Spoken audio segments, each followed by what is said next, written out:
A man poured hot coffee on a black boy mid-flight. Seconds later, his father, the airline CEO, stood up and changed everything. He thought spilling coffee on a child would go unnoticed. He didn't realize the boy's father ran the very company that made this flight possible. Subscribe if you believe arrogance always meets its landing. The boarding gate doors slid open with a hiss, and the low murmur of impatient travelers filled the air.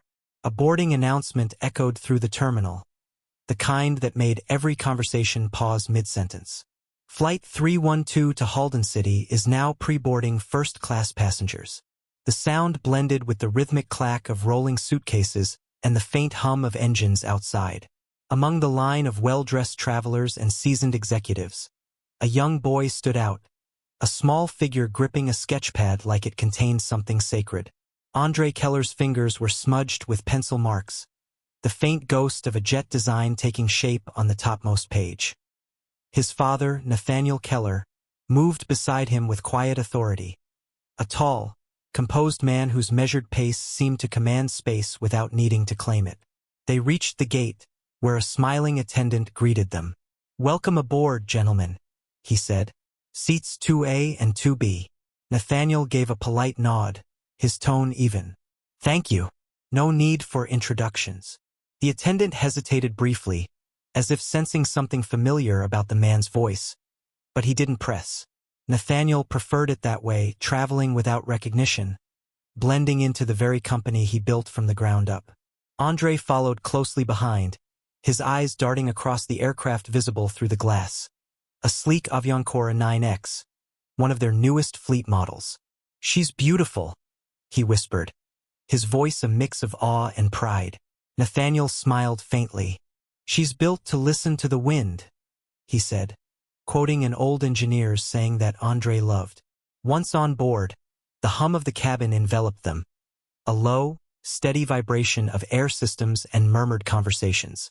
The scent of polished leather mixed with the faint aroma of roasted coffee. Andre took his window seat, laying his sketchpad gently across the tray table. Nathaniel sat beside him, adjusting his cufflinks with habitual precision. The third seat, between them and the aisle, remained empty for the moment, until a late passenger appeared at the cabin door. A tall, broad-shouldered man with thinning gray hair and a briefcase that looked heavier than his patience. He moved with a purposeful irritation, like the world had already disappointed him. The attendant stepped forward. "Welcome aboard, sir. That's seat 2B, right in the center." The man gave a grunt that could have been acknowledgement or contempt. Bruce Mallon wedged himself past Nathaniel and Andre, brushing Andre's arm without apology. The boy looked up instinctively, but Bruce didn't meet his eyes. "Watch the briefcase, son," Bruce muttered. The word "son" landed more like a dismissal than a courtesy.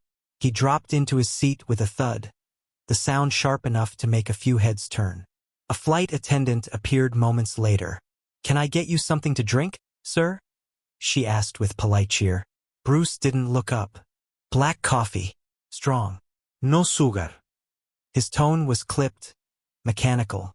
When the attendant nodded and turned, he added under his breath, "And hurry."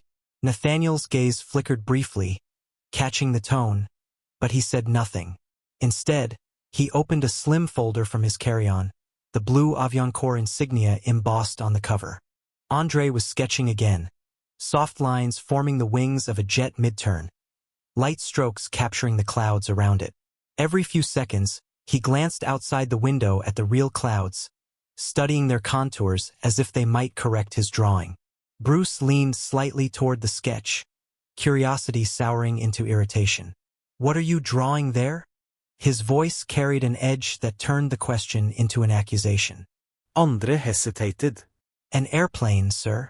"Obviously," Bruce replied flatly. "But maybe try keeping your elbows to yourself next time." The boy froze, pulling the sketchpad closer to his chest. Nathaniel's head lifted from his papers. His tone was calm, but there was iron beneath it. "He's well within his seat." Bruce shrugged, smirking faintly. "Kids don't belong in first class anyway." The words hung between them, sharp and heavy. Andre stared down at his drawing, pretending not to hear. The graphite lines trembled slightly under his hand. Nathaniel leaned back, crossing one leg over the other. "We're both where we belong," he said quietly. His tone wasn't defensive, it was final. Bruce shifted, as if he hadn't expected an answer. The engines began to spool outside, the deep rumble echoing through the floor. The flight attendant returned with Bruce's coffee, her polite smile unwavering despite the man's earlier tone. "Here you go, sir." Bruce took it without thanks. "About time." Andre tilted his sketchpad so the light hit it better, his drawing now showing the Avianca logo on the plane's tail. Nathaniel watched out of the corner of his eye. There was pride there, subtle but steady. Yet under it was something else, a quiet awareness that moments like these tested more than patience. They tested grace. He saw Bruce glance again toward Andre's pad, his lips curling with disdain. "Airplanes are for engineers, not doodlers," Bruce said with a low laugh. Nathaniel turned a page in his folder. "He'll decide what he wants to be," he said evenly. "That's how innovation happens. Someone dares to draw before someone else decides to design." The hum of the engines deepened, signaling taxi. A steward's voice came through the intercom. "Cabin crew, prepare for departure." The seatbelt lights glowed overhead. Bruce's expression hardened, perhaps realizing this quiet father and son weren't easily provoked. He took a long sip of his coffee, glaring at the window as if offended by the clouds themselves. Andre shifted slightly closer to his father. "It's fine," Nathaniel said under his breath. "Some people just don't like to share the sky." The plane lifted moments later, engines roaring as the city shrank below them. In the quiet ascent, Nathaniel rested his hand lightly on Andre's shoulder. "Keep drawing," he said softly. "Even when someone tells you not to." Andre nodded, turning back to his pad. A faint smile returned to his face. Bruce's scowl deepened, unnoticed by most. But Nathaniel saw and tucked the moment away in silence. He had learned long ago that arrogance at altitude always comes before a fall. He turned his gaze out the window, the sun catching the edge of the wing in a blade of light, and thought quietly to himself. Some people still think flying means power. They have no idea who's really in charge. The turbulence came without warning, a sharp, rhythmic shudder that rippled through the cabin and sent a low hum of uncertainty down the aisle. Coffee cups rattled against tray tables, silverware chimed, and for a moment, the hush of luxury air travel was replaced by the sound of a living, breathing machine meeting the sky's resistance. Andre Keller's pencil skidded across his sketchpad, cutting an unintended dark line through the wing of the airplane he'd been drawing. He frowned softly, trying to erase it with the side of his thumb, unaware that his small movement had already caught the attention of the man beside him. Bruce Mallon let out an audible grunt, half annoyance, half self-importance. His thick fingers tightened around his armrest as he glanced down at Andre's notebook. "If he's going to scribble," he said in a tone designed to be heard by everyone in the surrounding seats, "can he at least keep his arms to himself?" Nathaniel Keller, who had been quietly reading a briefing document on his tablet, paused. His eyes lifted, not hurriedly, but with deliberate control. The light from the window traced a soft outline along the edge of his suit collar. "He's drawing," Nathaniel said evenly, his voice carrying a calm weight.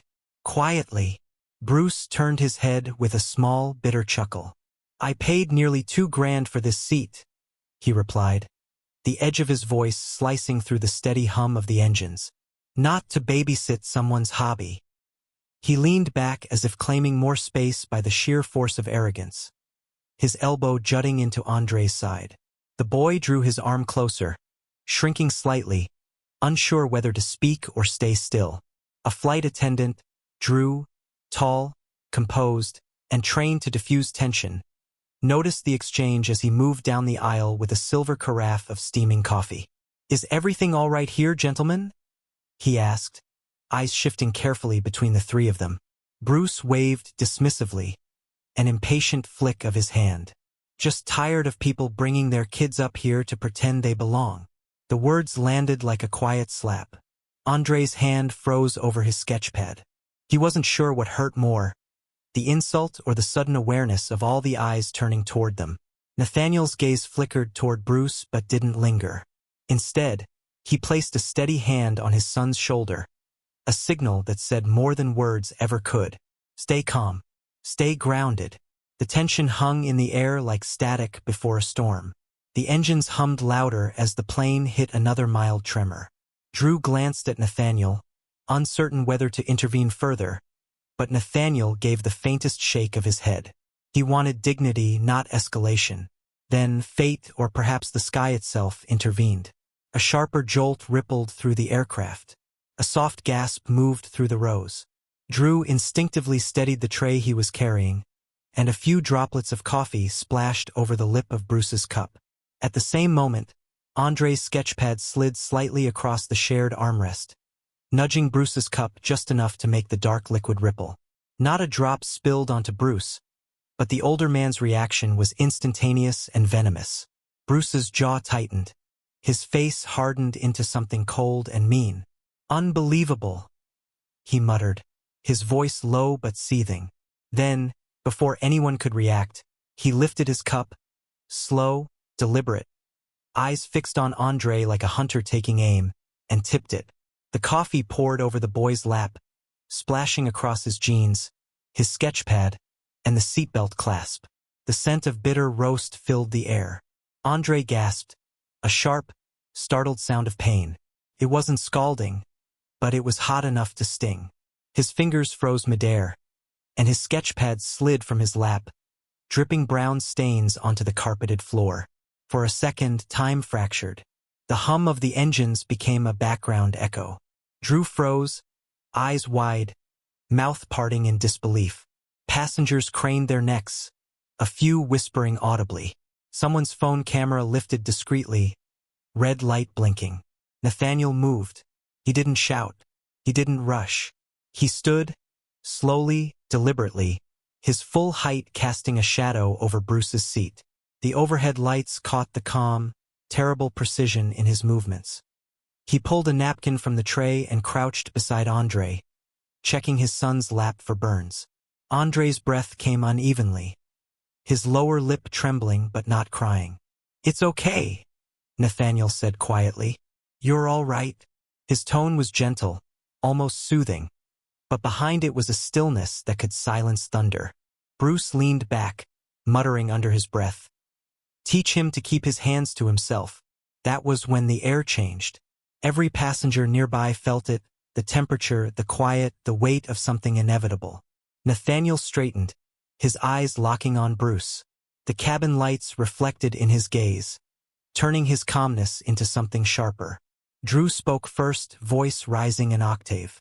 "Sir, did you just pour that on him?" Bruce shrugged, almost smirking. "Didn't look like a child to me." Andre flinched at the words. The burn on his lap seemed to fade against the sting of that insult. Nathaniel didn't react outwardly, but inside, something precise shifted, a calculation forming in silence. He didn't need to argue. He didn't need to raise his voice. Power, he knew, spoke loudest when it whispered. He looked at Drew. "Please take note of what just happened," he said calmly. "Everything. Word for word." The attendant nodded, trembling slightly as he grabbed his notepad.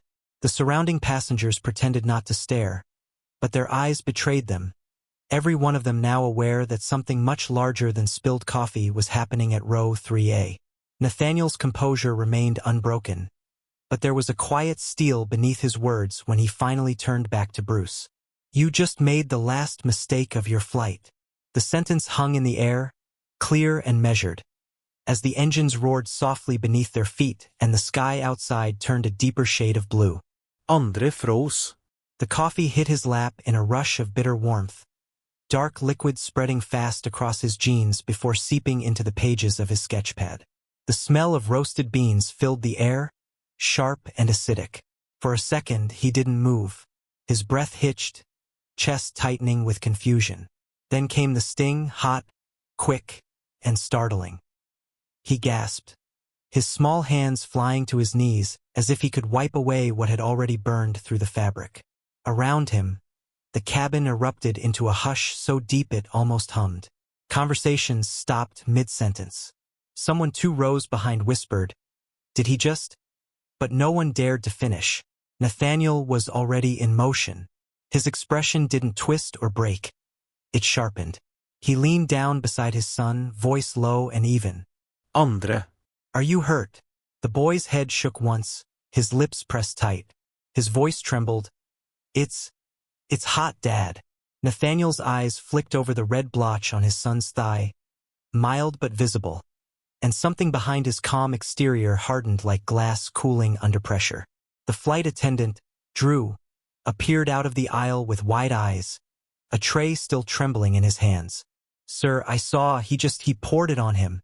His words sliced through the cabin air, and several passengers turned in their seats. Phones began to rise subtly, recording through half-hidden angles. The hum of the engines filled the silence, a mechanical heartbeat that seemed to echo the rising tension. Nathaniel stood slowly. The movement itself carried authority, deliberate and silent. His gaze fixed on Bruce Mallon, the gruff, gray-templed man who had returned to his seat with a smug calmness. The man looked up, unimpressed, and muttered, "Didn't look like a child to me." For a heartbeat, nothing moved. Then Nathaniel spoke, his tone so quiet it demanded attention. "You poured a hot drink on a child." It wasn't a question. It was a verdict. Bruce shrugged, unbothered. "Accidents happen," he said, but the corner of his mouth betrayed a flicker of pride. The arrogance in his tone cut deeper than the act itself. He leaned back, arms crossed, as if daring anyone to challenge him. Andre's small, trembling hands tried to rescue what was left of his sketchpad. The pages had curled, the pencil lines smeared into muddy streaks. His lower lip quivered as he stared at his ruined drawings. The airplanes, the clouds, the dream that now bled brown. "Dad," he whispered. Nathaniel crouched again, his voice steady but edged with quiet fury. "Don't touch it. We'll fix it later." Then, with movements slow and precise, he reached into the inside pocket of his jacket and pulled out a small leather wallet. The gesture itself drew the attention of every eye in first class. From it, he removed a polished silver badge engraved with wings, the Avion Corps insignia, reflecting the cabin lights in sharp, metallic flashes. Drew's eyes widened first.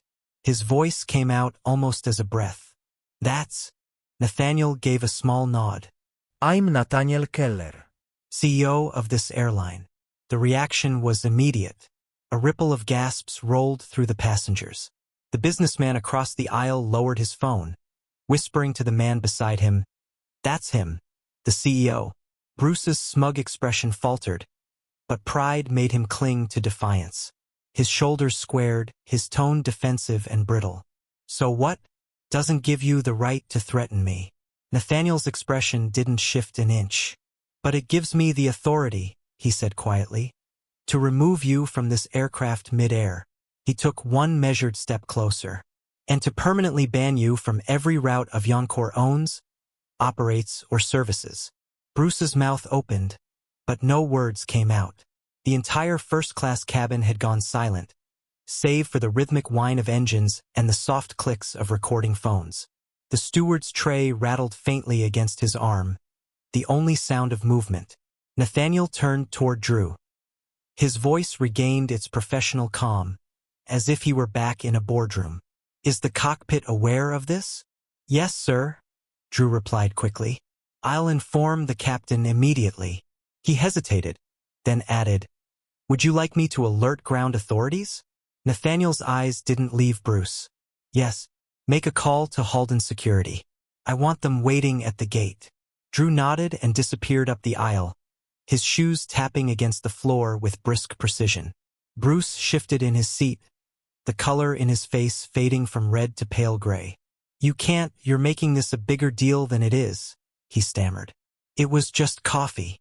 "Hot coffee," Nathaniel corrected softly, "on a 13-year-old. He paused, tilting his head slightly. "You know what's interesting about power, Mr. Mallon? Tells on you, even when you think no one's watching." Andre watched his father, confused but comforted by the calm in his voice. He had never seen anger like this, the kind that didn't shout, didn't move fast, but carried weight like gravity itself. Bruce gave a bitter laugh, desperate. "You're going to ruin my reputation over this?" Nathaniel turned his gaze away, eyes now distant, reflecting the thin strip of sky visible through the window. "You already did that yourself." The engines roared softly beneath their feet, but it was the silence that filled the air between them that felt loudest. Passengers leaned in slightly, sensing they were witnessing something they'd talk about for years. Andre looked down at the spilled drink on his lap, the cooling liquid sticky against his skin. His father reached out, gently brushing his shoulder. The gesture said everything words didn't. From the cockpit, a faint chime sounded, an indication the captain had been notified. The intercom light flickered briefly, though no announcement followed yet. Drew reappeared, his tone professional but urgent. "Captain's informed, sir. He's relaying the report to flight operations and airport security. They'll be ready on landing." Nathaniel gave a single nod, still watching Bruce, who now stared out the window as though trying to disappear into the clouds. Across the aisle, a businessman whispered to another, "You think he'll really have him arrested?" The reply came in a low voice, "If I were him, I'd do worse." Andre clutched his damp sketchpad, the paper edges soft and warped. Nathaniel reached for a napkin, gently patting his son's leg dry. His touch was careful, precise, protective. Bruce finally spoke again, his tone desperate but low enough that only Nathaniel heard. "You think you can embarrass me like this and walk away?" Nathaniel's head turned, eyes calm, voice measured. "You assaulted my son. In my house." He let the words sink in, each syllable deliberate, heavy, final.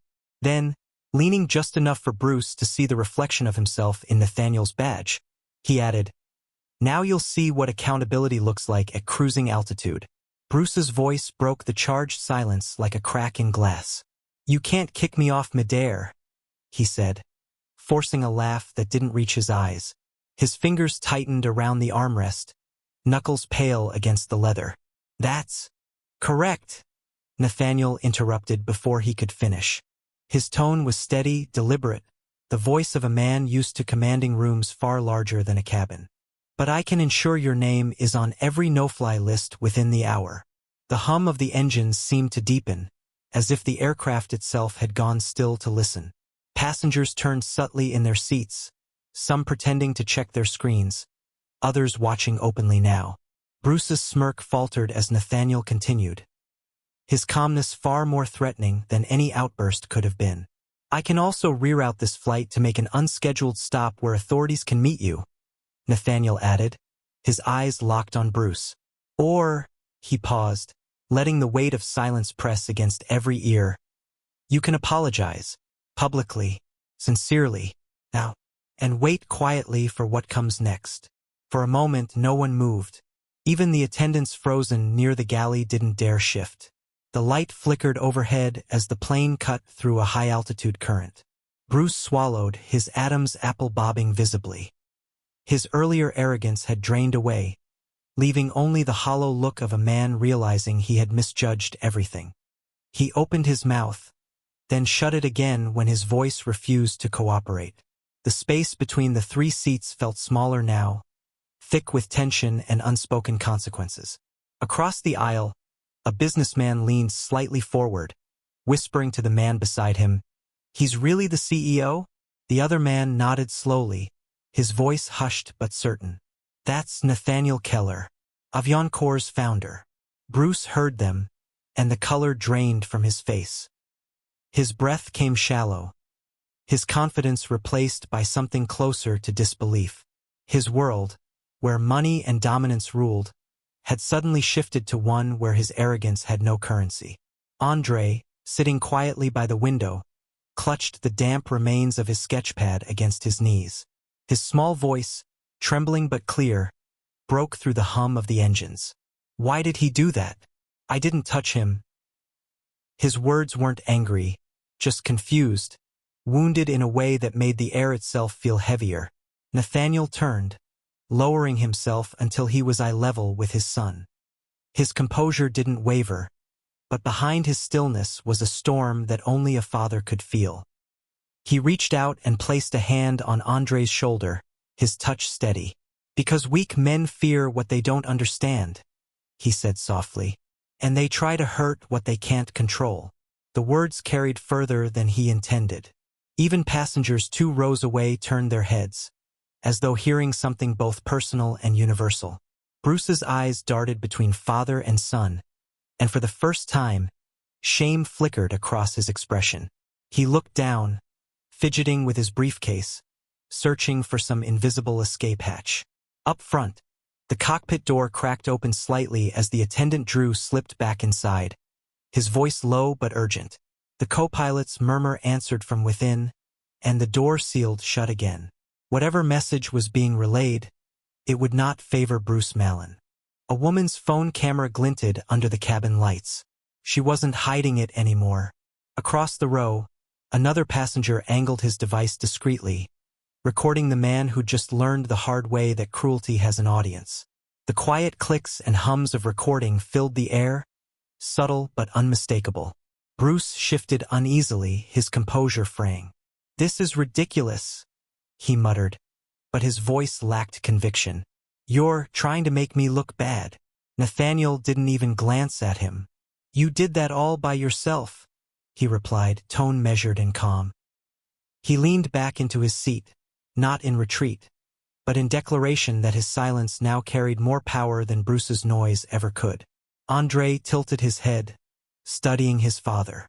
"What will happen to him?" he whispered. Nathaniel exhaled slowly, eyes fixed forward. "That depends," he said, his voice low enough that only Andre could hear. "Some storms pass quickly. Others linger until they learn what they've done." The engines hummed, the cabin pressing forward through a corridor of white light and cloud. Passengers whispered but didn't interfere, caught between fascination and respect.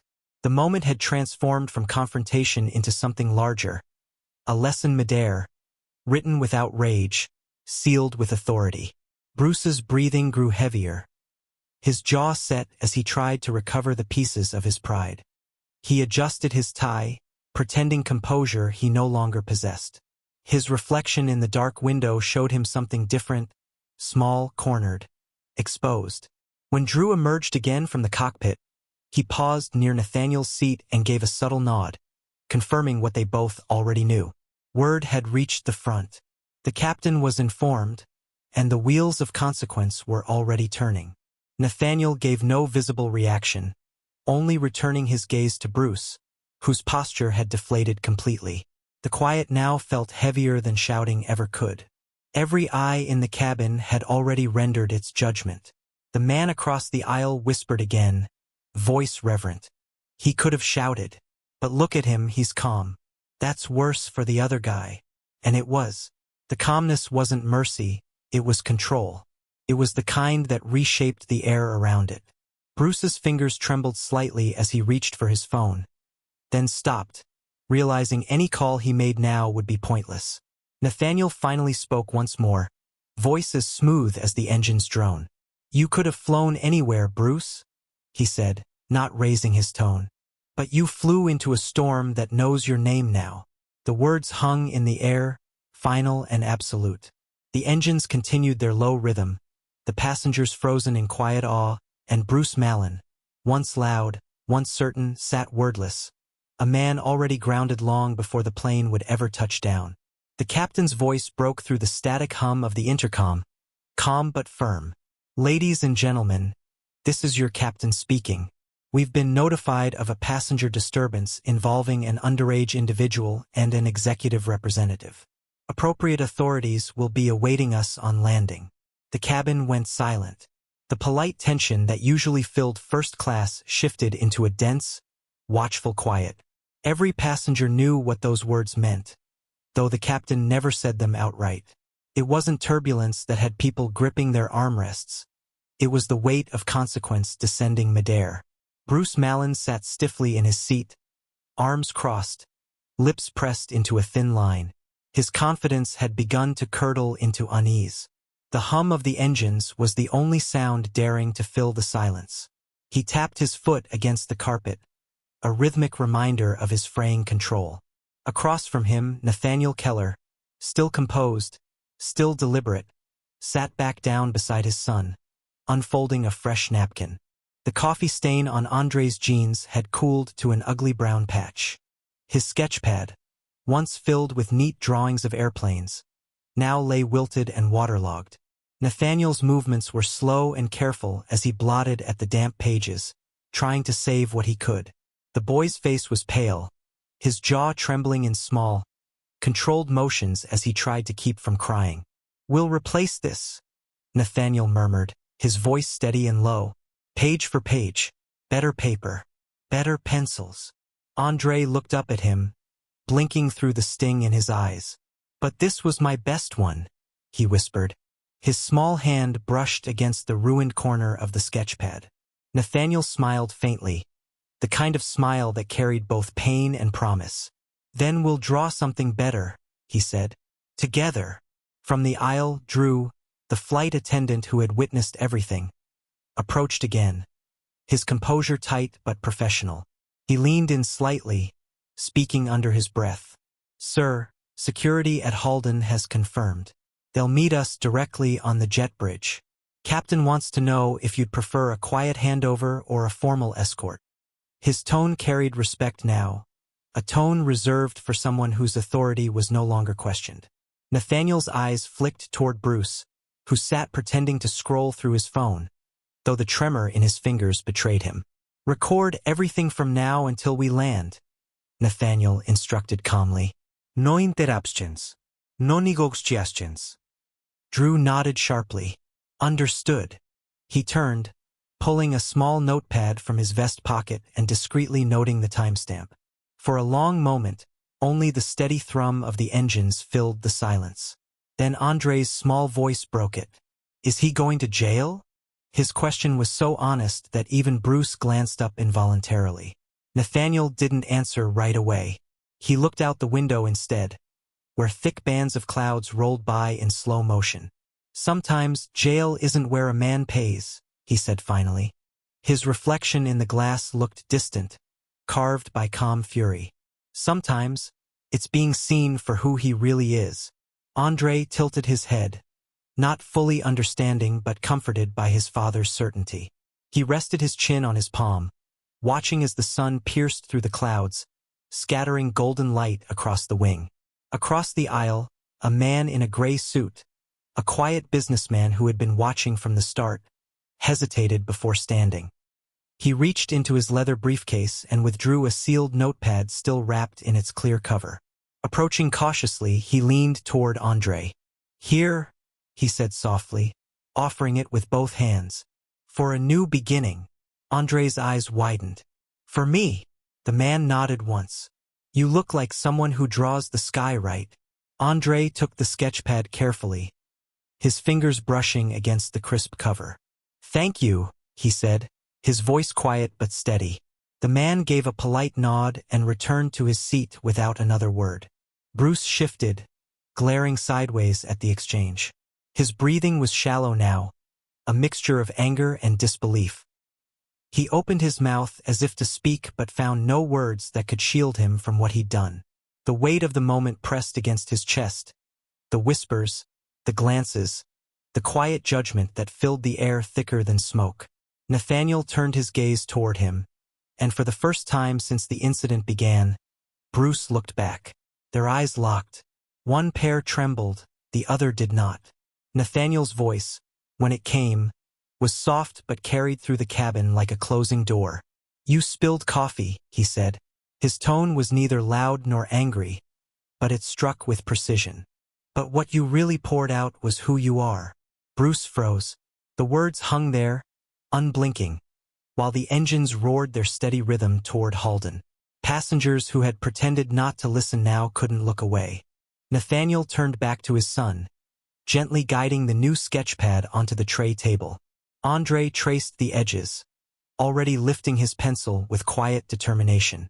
Outside, the horizon burned gold as the aircraft descended lower, and though the cabin lights flickered with the changing altitude, Nathaniel's eyes stayed fixed ahead, calm, certain, resolute. Behind him, Bruce sat motionless, the reality of exposure settling heavier than any punishment could. The businessman across the aisle gave a slow, deliberate nod in Nathaniel's direction, a silent acknowledgement of justice delivered without violence. As the captain announced final approach, the clouds thinned, revealing the city lights of Halden below. The sky looked endless, but inside the cabin, the balance of power had already shifted. Respect, once taken for granted, now filled the air like oxygen. Nathaniel adjusted his cufflinks, glanced once more at his son's determined expression, and allowed himself a quiet exhale. The moment was over, but its echo would not fade easily. He leaned back in his seat, the final words still circling like the steady hum of the jet engines. "You spilled coffee," Nathaniel said softly, "but what you really poured out was who you are." The plane began its descent through the thick gray clouds, and the seatbelt sign chimed with its familiar tone, yet nothing about the atmosphere inside first class felt routine. Every flicker of the cabin lights seemed sharper, every hum of the engines louder. The air itself carried an unspoken weight, as if the entire compartment understood something had already changed and could not return to how it was before. Andre Keller sat still in his seat, a fresh notepad resting on his lap. His pencil scratched softly across the page, the lines dark and restless. They were no longer soft sketches of wings and clouds. These were jagged, heavy strokes, as if his hand was trying to drain the noise out of his chest and into the paper. Across the narrow aisle, Bruce Mallon sat stiffly, jaw locked and eyes fixed ahead. His face had gone pale, though his posture screamed defiance. He crossed his arms tightly, knuckles white against his sleeves. Nathaniel Keller, seated beside his son, observed him quietly, every breath measured. He had said little since the captain's announcement. There was no need. Words had become unnecessary now.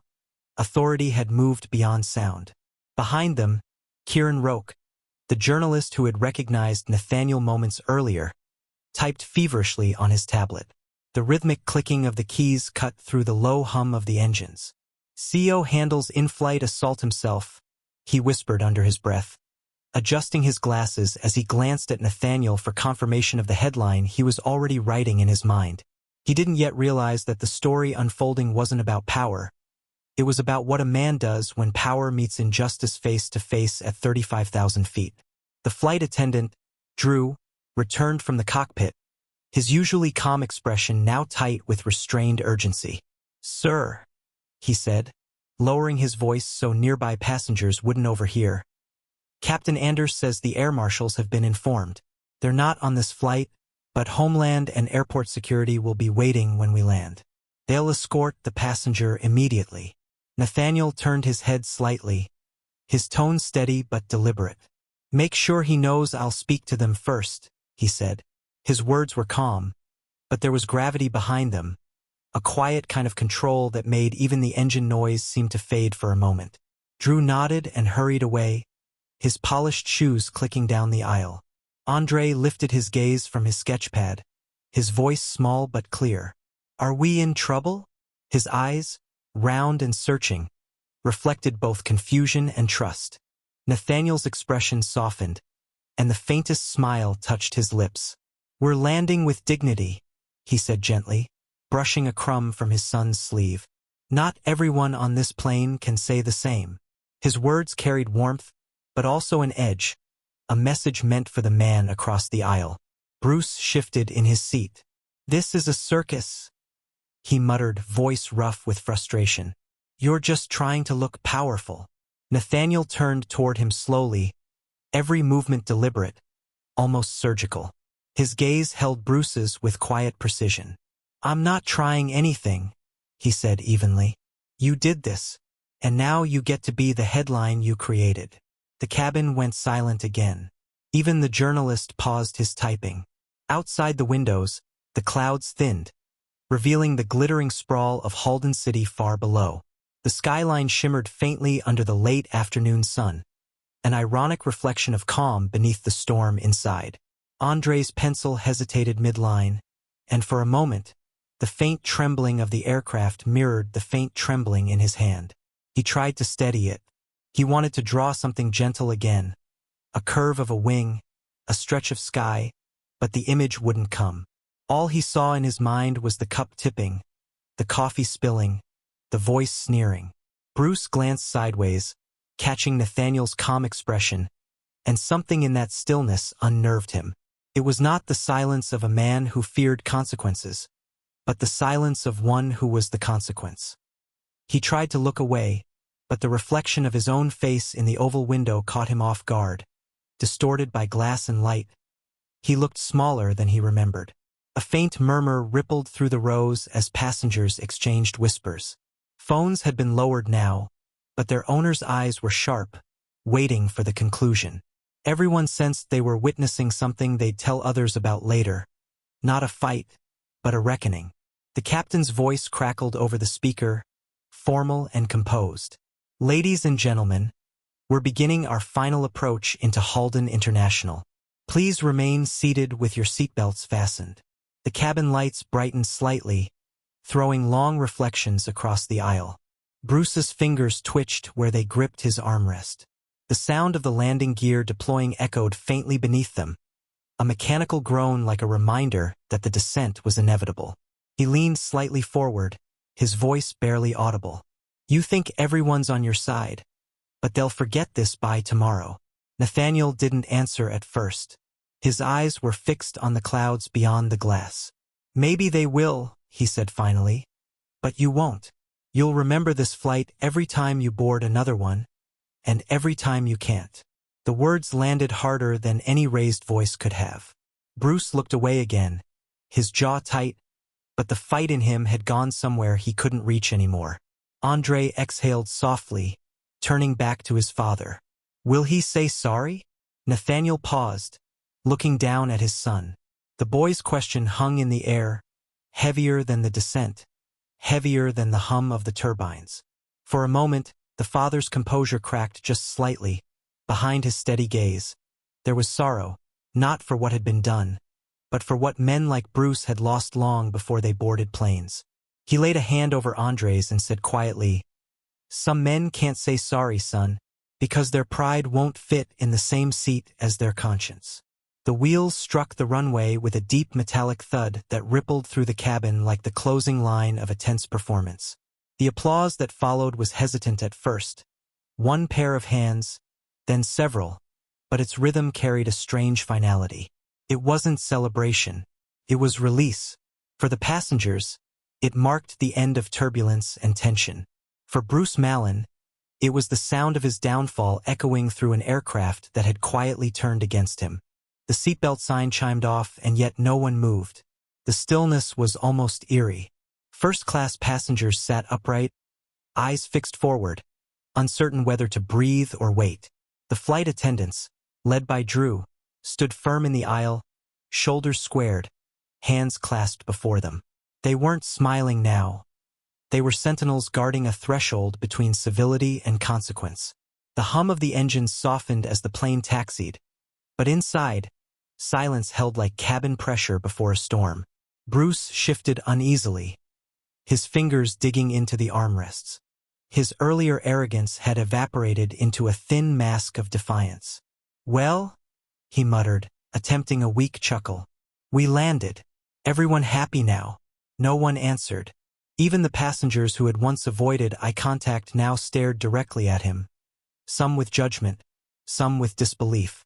Drew stepped forward slowly, his voice composed but cold. You'll wait until Mr. Keller and his son disembark. Then security will escort you.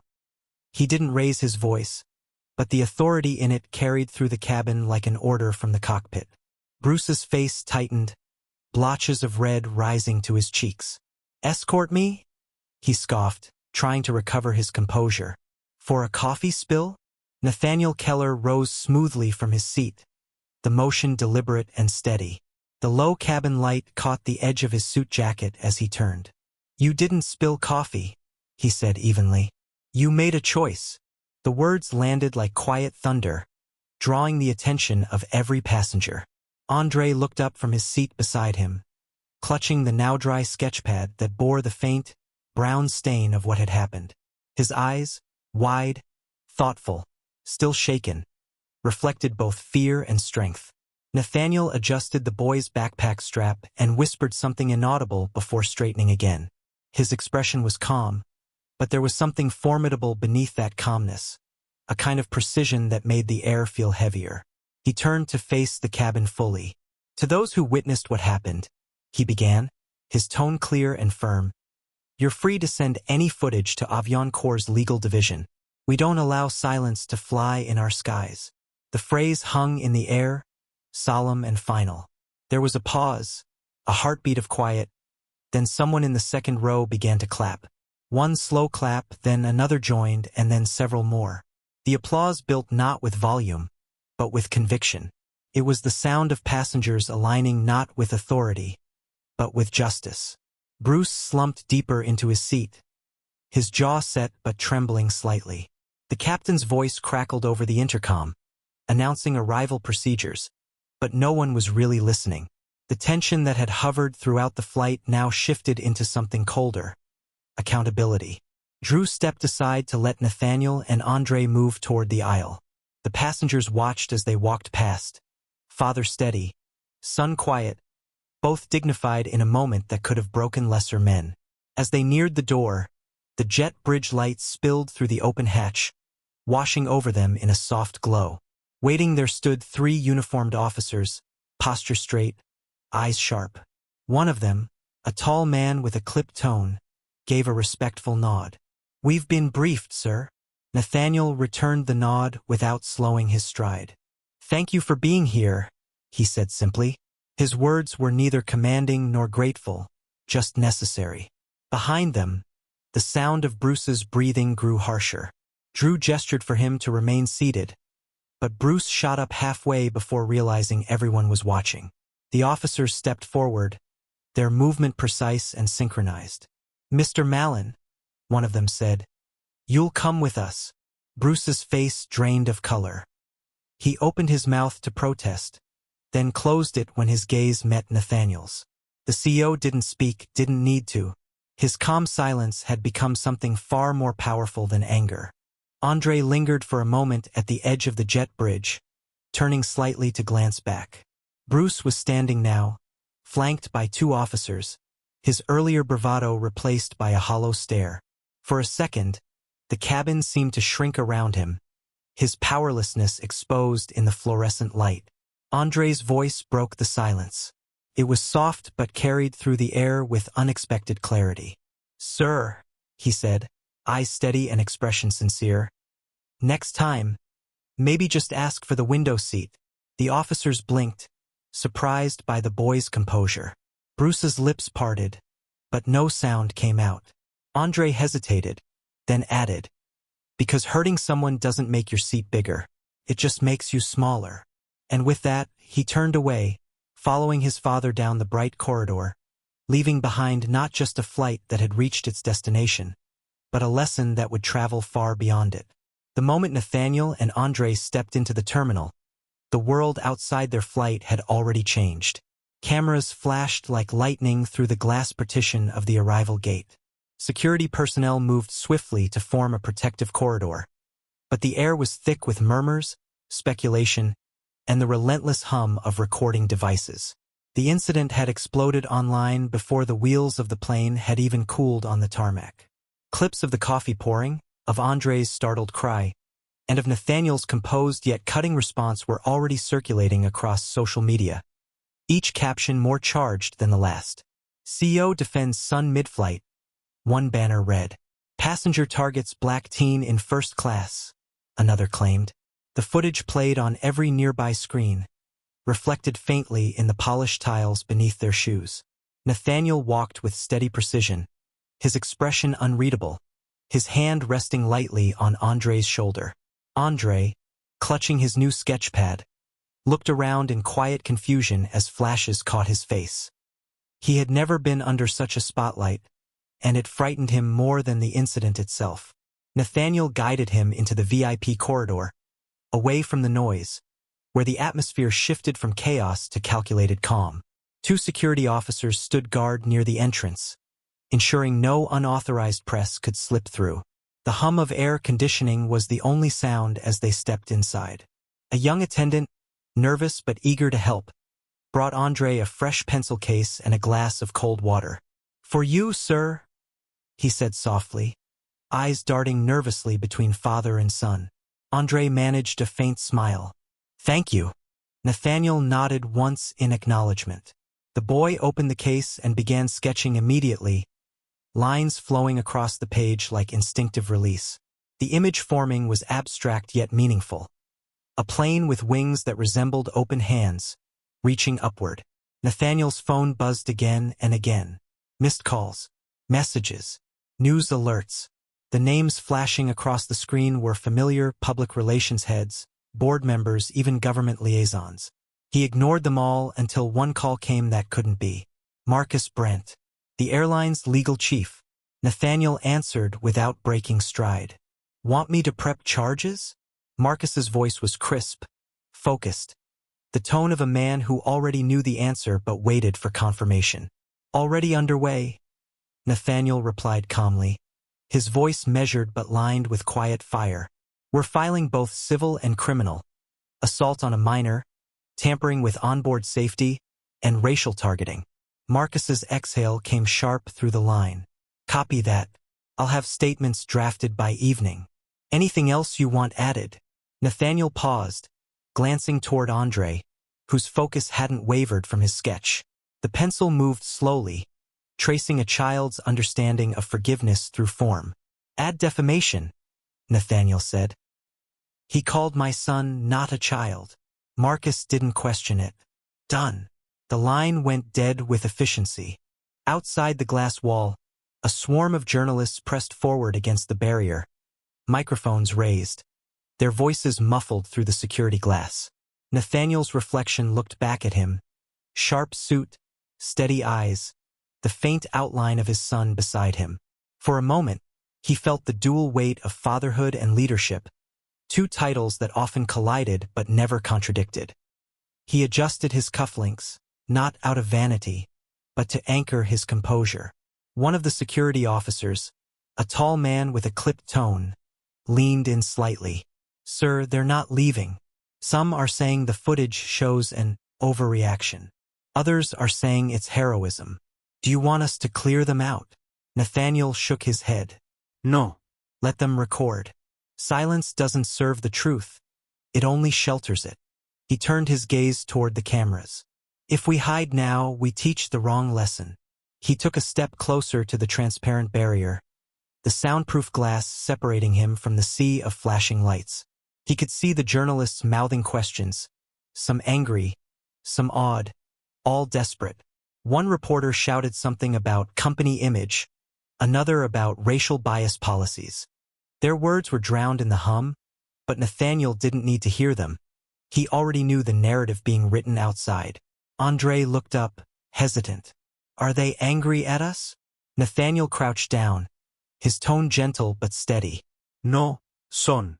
They're angry because they saw what should never happen.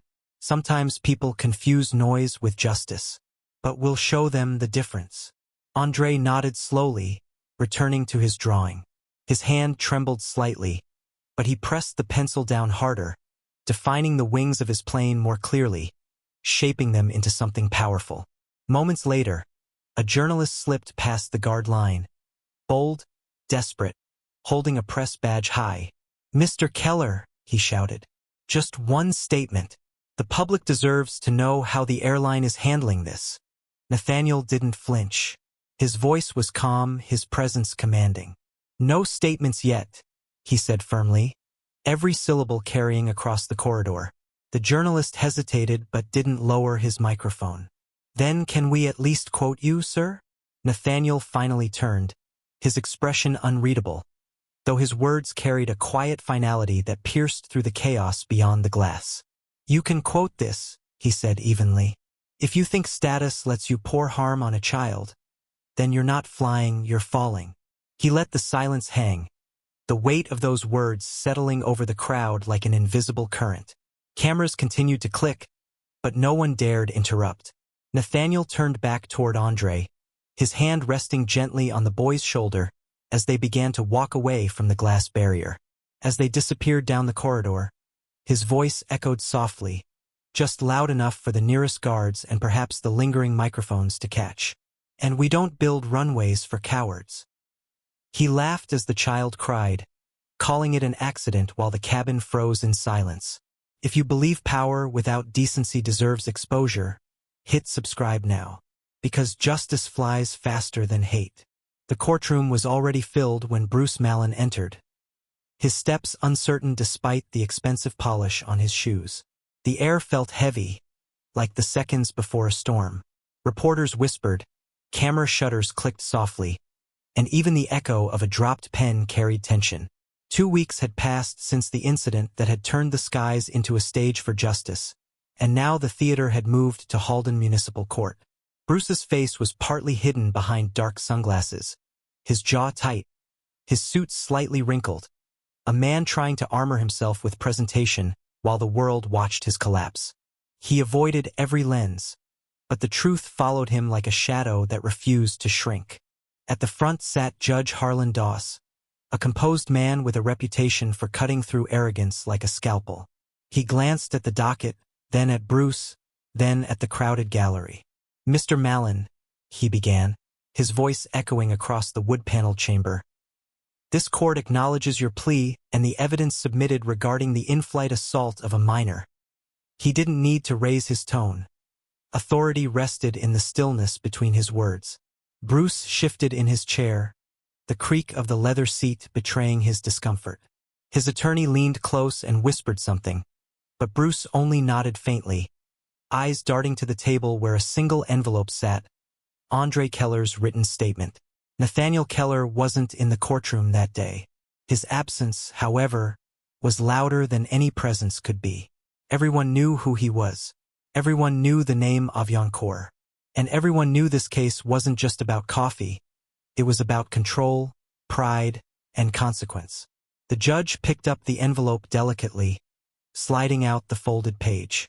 "We will now hear the statement submitted by the victim, Andre Keller," he said. The clerk unfolded the letter and began to read. The words were simple, yet they seemed to hush the entire room. "I don't want to talk about the coffee," Andre had written in neat, steady handwriting. "I want to talk about what happened after. My father crouched beside me, and he didn't yell. That's when I felt safe. Not because he was powerful, because he was calm." The courtroom fell utterly silent. Even the hum of the air conditioner felt distant. Judge Doss set the letter down slowly, his expression unreadable. "This," he said softly, "is restraint, and it's something this court wishes more adults understood." Bruce's lips tightened. He stared forward, his jaw grinding slightly, as if each sentence carved away another piece of the image he'd built of himself. His lawyer rose weakly. "Your Honor, my client deeply regrets his impulsive behavior. He has suffered immense personal and professional damage since the event. We ask the court for leniency." "Leniency," the judge's voice cut in, not with anger, but with incredulous calm. "This was not a lapse in manners, counselor. It was an act of aggression. Against a child." He leaned forward, eyes sharp. "Public shame may have found him first, but justice will follow." The courtroom stirred. Bruce's hands clenched the armrests, his knuckles pale. His lawyer sat down wordlessly, defeated. The prosecution presented its case briefly, video footage, witness statements, confirmation from the flight manifest, and security reports from Halden International. It was undeniable. The evidence didn't just show what Bruce had done. It showed what he had become. The judge took a moment, eyes drifting toward the ceiling as though searching for words not often spoken. "Mr. Mallon," he said finally, "your behavior endangered the safety and dignity of a young passenger. You will be fined, charged with assault, and placed under travel restrictions pending further evaluation." He paused, gaze steady. "Perhaps grounding you is the only way you'll understand what it means to truly fall." The gavel struck once, sharp and final. Outside the courthouse, reporters crowded the steps. Cameras flashed like lightning, each question aimed like a weapon. "Bruce, do you have a statement? Do you feel remorse?" Was it racially motivated? He said nothing, only kept walking, shoulders hunched, sunglasses now doing little to hide the hollow fear behind them. A few steps away, Marcus Brent, Aviancor's legal chief, spoke quietly into a recorder. "Justice served at ground level," he murmured, before guiding his team away. That evening, the story dominated headlines. Talk shows debated it, podcasts dissected it, and social feeds burned with commentary. Some praised Nathaniel Keller's composure. Others marveled at Andre's grace. A trending podcast episode titled, "When CEOs Stay Seated Until They Stand" drew millions of listeners within hours. Its host, a calm-voiced commentator named Jalen Vorn, summed up what many were thinking: power doesn't always roar. Sometimes it simply refuses to bow. At Aviancore headquarters, the lights on the top floor burned late into the night. Nathaniel stood by the window of his office, the city below glittering like a constellation of decisions. He wasn't thinking about the verdict, he was thinking about what came next. The incident had revealed a fault line in public travel, one where silence and bias too easily took root. He turned to Marcus Brent, who stood nearby with a digital tablet displaying internal reports and statements. "Launch the scholarship," Nathaniel said, "under Andre's name. Focus on engineering students from underrepresented communities." Marcus nodded. "It'll be announced tomorrow. The press will frame it as a response to the case." Nathaniel's gaze didn't waver. "It's not a response," he said quietly. "It's a correction." He then sat at his desk and opened a blank document, a private memo to the Aviancore board. The glow of the monitor lit his face in calm reflection. His fingers moved slowly across the keyboard. "We cannot guarantee turbulence won't strike, but we can guarantee who we stand with when it does." He paused, reread the line, then added his final note. "Let this define us, not the incident." Hours later, that single sentence began circulating internally, passed from department to department, from pilots to engineers to ground staff. By the next morning, it was printed on posters across every Aviancore terminal and briefing room.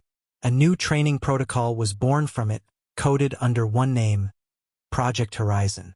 In the months that followed, that quote would become a quiet creed among those who worked the skies. But for now, in that still night above the city, Nathaniel sat alone, the sound of distant traffic like the whisper of jet engines far below. He closed his laptop gently and whispered the line once more to himself, as though sealing it in the air. "Because what we allow at cruising altitude shows the world who we really are." Andre's hand hesitated above the page. The pencil, which once danced effortlessly through sketches of wings and engines, now hovered uncertainly over an outline of a human face.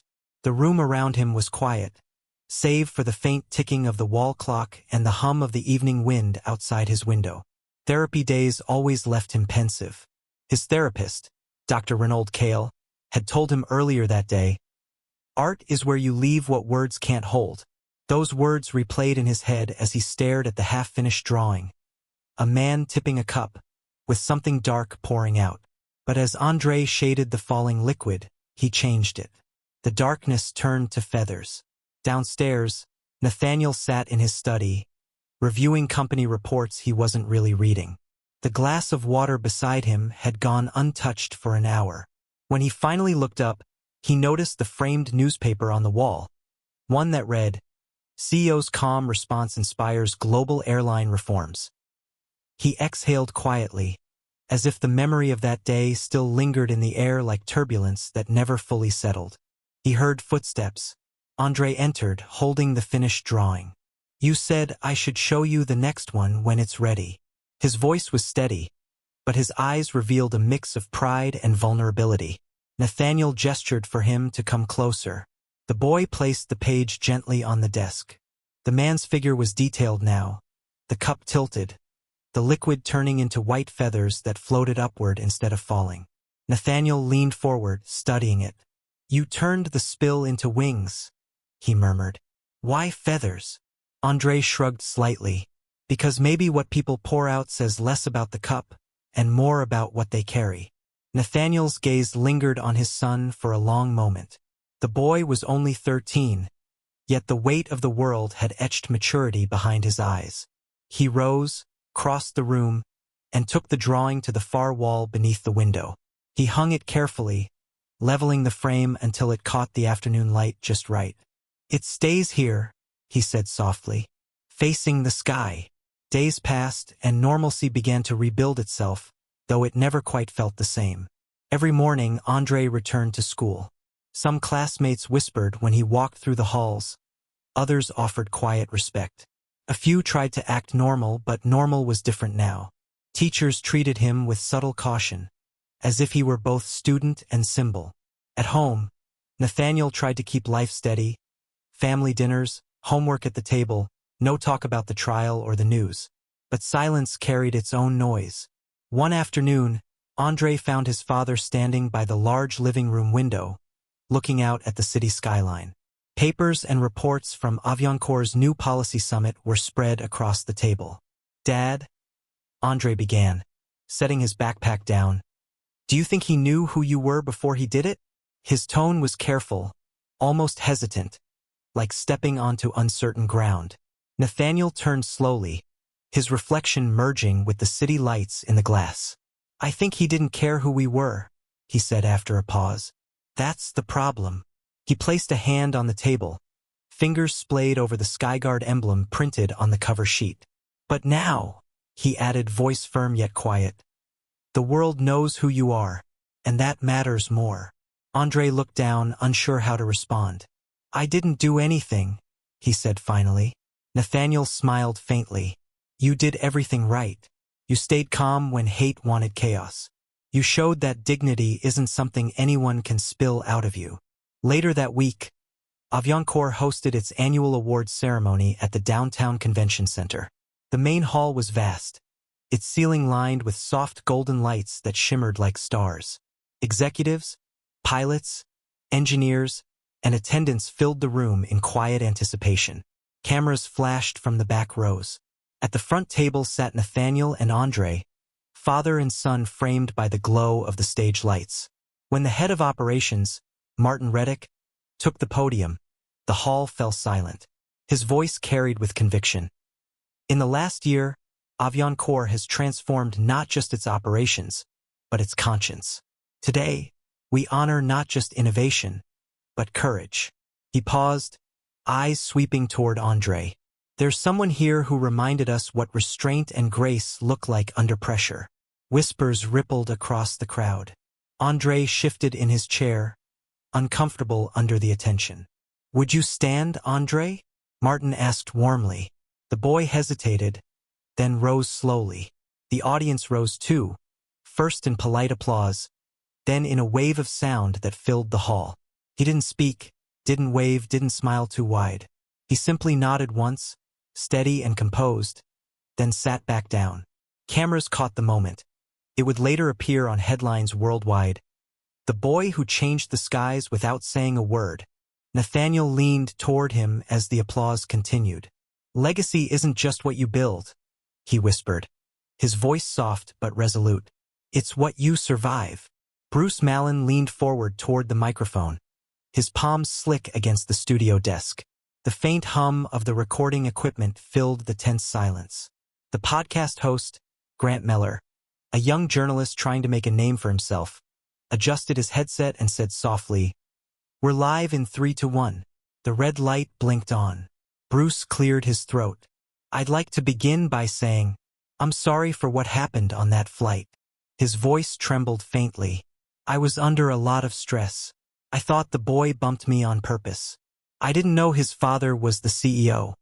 Grant's eyes flicked up immediately, the hint of disappointment visible in the small shake of his head. He leaned closer to the mic. "So, to be clear," he asked carefully, "if you had known who his father was, you wouldn't have done it?" Bruce shifted in his seat, eyes darting toward the sound engineer through the glass. No, I mean, I just didn't realize the situation." His words stumbled into themselves, hollow and defensive. The host's silence lingered longer than was comfortable. The studio felt heavy, the air stagnant with tension. Outside the recording booth, the podcast's PR assistant, a quiet man named Julian, checked his phone. Within minutes of the episode's early release, social media had erupted. Clips of Bruce's words, "I didn't know his father was the CEO," spread like wildfire. Comments piled in faster than anyone could moderate. "So if his dad wasn't powerful, the coffee would have been okay?" One user posted. Others followed with scathing precision. Screenshots flooded every platform. Grant's producer stepped into the booth mid-segment, whispering something urgently into his ear. Grant's eyes hardened. He turned off his mic mid-sentence. "We're done," he said quietly. Bruce frowned. "What? I thought we—" "You just buried yourself," Grant said flatly, removing his headset. "And you dragged my show down with you." Within an hour, Grant released a public statement. "Remorse based on status isn't remorse. It's regret you got caught." The words were direct, brutal, and impossible to ignore. Major outlets picked it up instantly. Bruce's name trended again, but this time not as a man seeking forgiveness, only as a warning. His sponsors withdrew, his consultancy contracts froze, and his emails went unanswered. Alone in his apartment, he scrolled through a feed that had once adored his confident persona. Now every post echoed the same message. Accountability had found its altitude. Across the city, in a brightly lit workspace filled with canvases and digital tablets, Andre Keller leaned over his laptop. The glow of the screen reflected off his focused eyes. On it was the final layout of Altitude, a digital zine he had spent weeks creating in silence. It was filled with his sketches, reflections, and poems. The first page bore a drawing of two figures, one adult, one child, sitting side by side on an airplane wing, gazing toward the horizon. Beneath it, in simple serif font, was the title of his essay, "Flying Isn't About Wings." He uploaded the file, typed a short description, for those who were told they didn't belong on board, and pressed publish. The website nearly crashed from the surge of downloads. Within hours, Altitude became a viral phenomenon. News outlets called it a visual manifesto for empathy, while educators requested rights to use it in classrooms. Every copy sold contributed to a fund supporting children affected by public discrimination. That evening, Nathaniel entered the studio quietly, watching his son at work. The walls were covered with Andre's evolving art. One piece showed a plane breaking through a storm, the clouds forming human faces of anger and fear that dissolved into birds. Nathaniel placed a hand on his son's shoulder. "You didn't just draw pictures," he said softly. "You drew healing." Andre smiled faintly, brushing graphite dust off his fingers. "I just wanted people to see that even clouds can carry light." Weeks later, a crowd gathered beneath the vast skylight of Aviancor's International Terminal for the one-year anniversary of the SKYGUARD initiative. Cameras flashed. Security staff, executives, and aviation partners filled the hall. On the stage stood Nathaniel, composed as ever, his tie a muted silver that caught the sunlight through the glass roof. Behind him, the new mural stretched across the terminal wall, painted by Andre himself. It showed a young boy sketching clouds that transformed into doves mid-flight. The words below read, "Kindness doesn't need altitude clearance." The press whispered about how poetic it was, father and son transforming tragedy into policy. As the applause faded, Nathaniel stepped to the podium. His voice was measured but resonant. "We learned something on that flight," he began, his gaze sweeping the room. "Hate travels light, but so does dignity. And when they collide in the sky, only one deserves to land." The hall fell silent for a heartbeat before erupting in applause. Flashbulbs went off. Reporters scrambled to capture every word. But Nathaniel didn't stay to soak in the praise. He stepped down, walked toward Andre, and simply nodded. The boy understood. Their story wasn't about revenge anymore, it was about repair. Outside, travelers passed beneath the mural without knowing the full story. Yet some paused, staring at the painted boy and the words beneath him, sensing that somewhere behind that art was a truth about flight and about humanity. Bruce Mallon would never board a major airline again. But Andre Keller, the boy who once sketched clouds in silence, had taken to the skies in a different way, by teaching the world that decency, once airborne, can never be grounded. And in every Avianca terminal across the world, his message endured beneath the mural's soft glow. Kindness doesn't need altitude clearance. The moment the cabin door sealed shut, the familiar hum of the engines filled the air like a low, steady heartbeat. Nathaniel Keller fastened his seatbelt, the metal clasp clicking into place with a sound that seemed to echo the memory neither he nor his son had ever truly left behind. 13-year-old Andre Keller sat by the window, his reflection caught between glass and clouds. The cabin was brighter than usual, sunlight spilling through in soft gold layers that made every surface gleam. For a brief second, the boy's pencil hovered over his blank sketchpad, hesitant, as though he feared what memory might bleed through if he pressed too hard. Nathaniel noticed. "You're thinking about that day," he said quietly. His tone carried no weight of accusation, only understanding. Andre nodded once. "I keep seeing the cup, the way it fell, even though it's been a year." He exhaled, watching vapor fog the window before fading away. Nathaniel rested a steady hand on his shoulder. "Scars aren't reminders of weakness," he said. "They're proof that we kept flying." The plane began taxiing down the runway, engines building into a thunderous crescendo that vibrated through the floor. The purser, a young attendant named Darren, stepped forward from the galley, his uniform crisp and posture respectful. "Mr. Keller," he said with a small bow, his voice steady despite the subtle awe in his eyes. "We've reserved the front cabin for you and your son. But more importantly, welcome back aboard." Nathaniel's lips curved faintly. "Thank you, Darren. But today we're just passengers." His words carried a quiet authority that needed no announcement. Darren nodded and stepped back, closing the curtain with practiced precision as the plane lifted from the earth. The ascent was smooth, eerily smooth. The city lights below blurred into threads of gold and silver, then vanished beneath a sea of cloud. Inside, the silence was almost reverent. Andre finally lifted his pencil, sketching a faint curve, a wing perhaps, but stopped halfway. "Do you think it'll happen again?" he asked. His voice was small, but not from fear. It was the cautious curiosity of someone who had learned too early that dignity could be tested anywhere. Nathaniel leaned back, gaze steady on the endless horizon. "Somewhere, maybe," he said after a long pause. "But not here. Not while we keep building skies like this." His eyes softened as he looked at his son, and for the first time since the flight a year ago, the tension in his shoulders eased.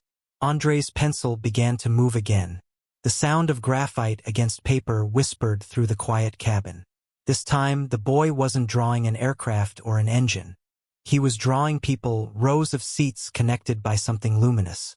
The faint shape of a bridge began to emerge, glowing faintly in his imagination, spanning from one side of the cabin to the other.